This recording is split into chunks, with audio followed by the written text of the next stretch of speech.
Makadi mama. Tipo makadiwa prophet. Murume wenyanya dzokuudzei kuti mukasauya kuno kuservice rongedzai mapegi. Sei mauya kuno? Murume ari kuda mari yake prophet. Mari yacho iriku? Mari yakasanduka kuita mashizha prophet.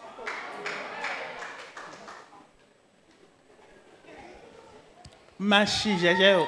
Hongu. Chokwadi prophet. Vanhu vakuroya munoziya.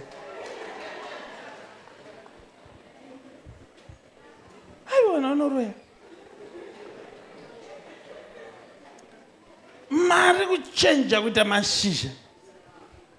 Makazviona? Ndakazviona ndichirongedza modropa aigara ndo ndangoona mashizha.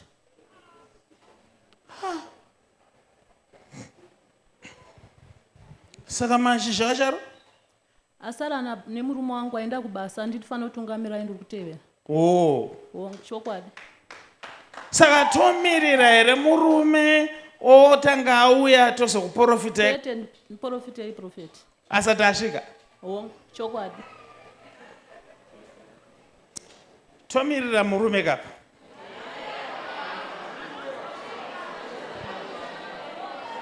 Aiwa kamuna ari kuuya nekuno kari kubva kubasa. Tomirira ka.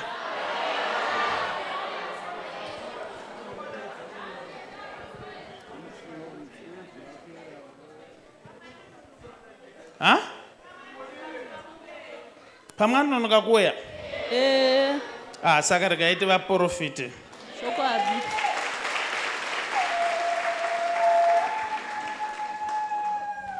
Handizonyatsoziva hangu reason why mari ichinzi yakaita mashizha. Bosi chandoziva iyi mari iyi haina kupusa zvokutena kuita mashizha.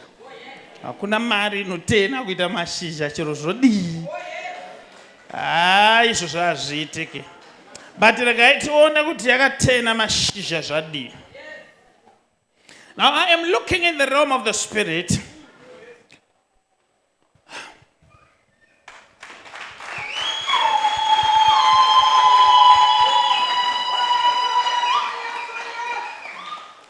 Mainge muri pamashops zvenyu ndokubva masangana nevarume vaviri.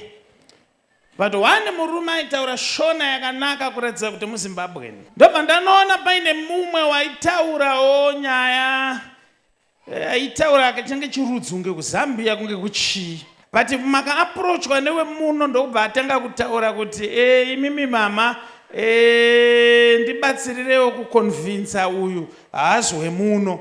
Ndine mari yandoda kumupa inoita $3,000. But pa $3,000 yandiri kuda kumupa ipapo ndikuita problem yokuti ari kuiramba ari kuti haizive ende ari kuti haishandi. Imimi ndokubva mapinzwa mudhiri mukazi ndozokuona iwo mbijana. Saka ndiri kuoneswa ini akabva akuconvince yakati mari ndobva paburitswa $100. Uyawo kuZambia ndobva airamba akati mari yakadai handiizive. Hakuna yakadai. Munhu iyoyo ndobva akuti aiwa mama, imimi kana mine mari yaminayo yakadai, chiendei munoitora mumuratidze kuti inoshanda nemiwo munayo. Imi ndimakabva nevanhu pamashops ndokubva manonanga kumba. Manosvika kumba ndiri kuoneswa ini makanotora mari inoita $500 yainge iri muenvelope yamakachengeteswa nemurume. Ndokubva mavatambidza. But muchivatambidza udaro ameno zvaangoitika ndvati hazveshuwa saka inodiwa. Ameno kakuchinjwa. Yemi mama. Chokwadi prophet.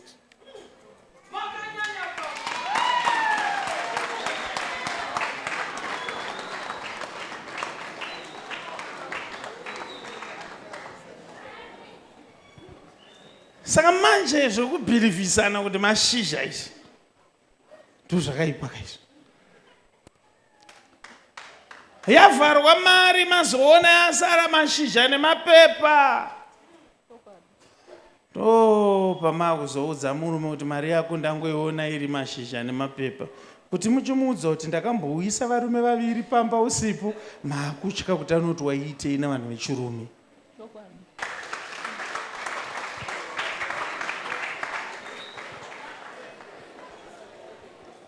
Izvozvi mama, murume wenyu muri kuti 1 makabirwa, 2 kunyepa, too much.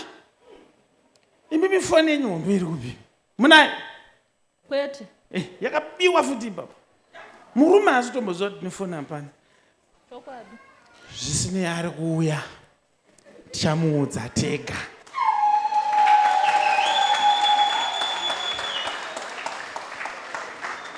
Hakuna munhu asingakonwe panyika panapa. Chero uchisileya unogona kuitiswa. Chinonzi munhu anokonwa nyaya yekuti unenge wachiva kamari. Zvinonyadzisa kuti uti wakaenda nevarume pamba pemumwe murume une varume vaviri. Haitaurike nyaya pando zvakaitika. Toda kuti murume wenyu kana auya mutaurire mega kuti mari makakonwa. Musinzwa? Hazvitauririke Prophet, ndibatsirei.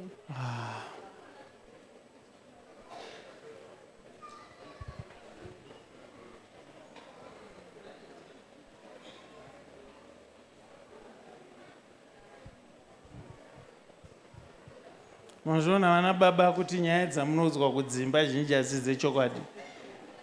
Dzisingataurike.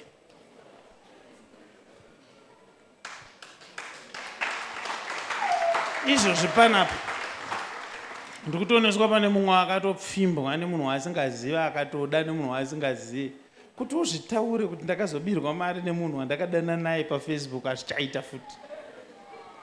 Mwari akuitirei zvakanaka, but the Bible says the truth shall set you free. Dzidzai kutaurirana chokwadi. Munhu wese anovharwa.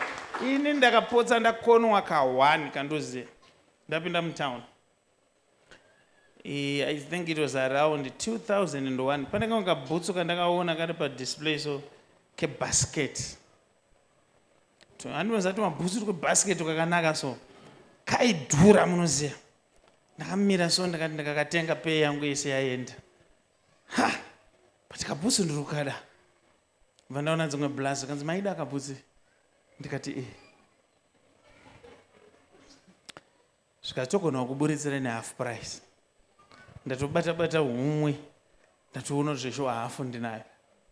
Saka kana wakukonwa uneka kuda kurizina kauniita unotanga unofunga stiri. Ndobva ndabvunza. Ndikati munoiburitsa hawo. Zvikazitoshanda imomo. Saka tavakomana vanokuburitsira same price, same boots, totokupai half. Ipapo ndototendwa Mwari. Ndipo pakangoya voice rakanditi waakutobirwa. Zveshuwa ndandakutobirwa. Chese chacho akuitika ipapo kwakubirwa.